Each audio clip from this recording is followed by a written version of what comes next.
Bro சிக்கனை வச்சு மல்லி சிக்கன் 65 செஞ்சு சாப்பிட்டு பார்த்து ரிவ்யூ சொல்லுங்க. செஞ்சுட்டா போச்சு. இந்த போறப்பு தான் நல்லா ருசிச்சு சாப்பிட கிடைச்சது.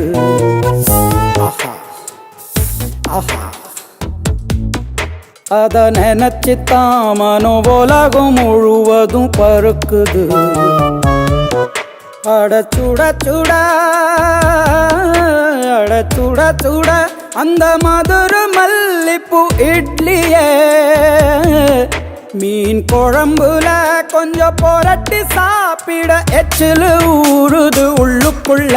இந்த போறப்பு தான் இந்த போறப்பு தான் மல்லி சிக்கன் வந்து செஞ்சுட்டோம். வாங்க எப்படி இருக்குன்னு சாப்பிட்டு பார்த்து சொல்லலாம். சூப்பரா இருக்கு ஃப்ரெண்ட்ஸ்.